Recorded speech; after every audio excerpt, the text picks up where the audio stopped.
नमस्कार दोस्तों। आज हम आपको एमए इंग्लिश फर्स्ट सेमेस्टर में जो आपका फर्स्ट पेपर होगा वो होगा पोएट्री का।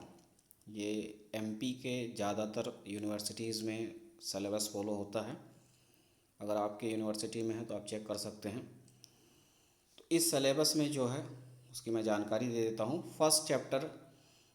फर्स्ट जो आपका पेपर होगा पोएट्री का, उसमें जितने भी चैप्टर हैं उसकी डिटेल आज दे देता हूँ मैं आपको।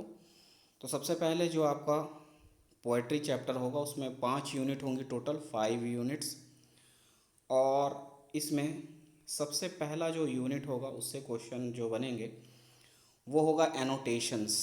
सबसे पहले आपको बता देता हूँ एनोटेशंस का मतलब हिंदी में आप समझें कि जब आपका हिंदी में जो पोयम होती थी या हिंदी के सब्जेक्ट में आपने सुना होगा संदर्भ प्रसंग सहित व्याख्या, वही मतलब होता है एनोटेशन का। संदर्भ प्रसंग सहित व्याख्या जो है वही इंग्लिश में कहलाती है एनोटेशन। नॉर्मल मीनिंग होता है एनोटेशन का एक्सप्लेनेशन। इसमें 4 भाग आते हैं। सबसे पहला भाग होता है रेफरेंस, कभी कभी इसको आरटीसी भी बोलते हैं, रेफरेंस। फिर दूसरा होता है कॉन्टेक्स्ट, तीसरा होता है एक्सप्लेनेशन और चौथा होता है क्रिटिकल कमेंट। हिंदी में जैसा कि आपको पता था संदर्भ प्रसंग व्याख्या और लास्ट में होता है विशेष। तो उसी प्रकार से इंग्लिश में भी आपको इस तरह से लिखना होता है, वो ही चीज़ कहलाती है एनोटेशंस। तो एनोटेशंस जो है फर्स्ट यूनिट से आएगा। उसमें any two out of the 4 given passages at least 1 from each unit. तो आपको 4 दिया रहेगा चारों यूनिट से, उसमें से कोई भी आपको 4 में से 2 करना होगा। सेकंड यूनिट में आते हैं। सेकंड यूनिट है आपका इपिक पोएट्री। इपिक का मतलब होता है एक तरह ग्रंथ, जैसे कि रामायण और महाभारत हैं। तो इपिक पोएट्री यानी बहुत लंबी लंबी जो कविताएं होती हैं, बड़ी कविताएं, उनके लिए यूज़ होगा इपिक पोएट्री। इसमें आएंगे John Milton, paradise lost book 1।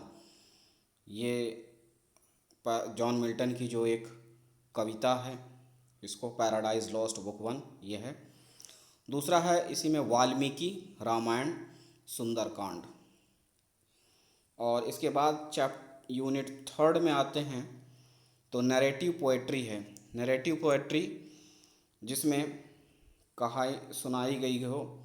Narrator माने होता है जो कहने वाला। तो इसमें पहला है जॉफ्री चौसर, जो कि फादर ऑफ इंग्लिश भी हैं।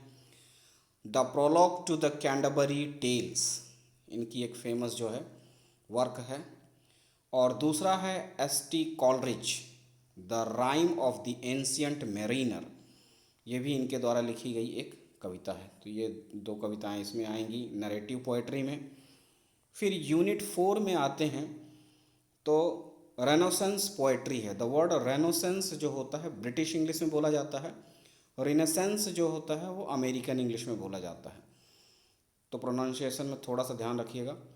रेनेसेंस पोएट्री, इसमें आएंगे विलियम शेक्सपियर। इनकी जो सोनेट्स नंबर हैं 23, 24, 26, 27, 31 एंड 44, ये जो 5 या 6 सोनेट्स हैं ये हैं। इसके बाद जॉन डन कवि हैं। उनकी जो कविताएं हैं जैसे the ecstasy, a valediction, forbidding mourning, the good morrow, love's alchemy, the canonization, the anniversary, ये 6 जो आपकी पोएम हैं जॉन डन की हैं। इसके बाद आते हैं last unit 5th satirical poetry. Satirical poetry में पहले हैं जॉन ड्राइडन। जॉन ड्राइडन की जो पोएम है एब्सोलॉम एंड एकिटोफेल।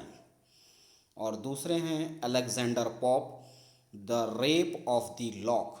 तो इस तरह से टोटल 5 जो हैं आपके यूनिट हैं। और इसमें से इस प्रकार से जो कवि हैं उनकी कविताएं हैं तो उनके बारे में आपको क्वेश्चन आएगा और एनोटेशंस आएंगे और जो हैं मल्टीपल चॉइस क्वेश्चंस भी आते हैं। तो मिलते हैं अगले वीडियो में, तब तक के लिए नमस्कार, धन्यवाद।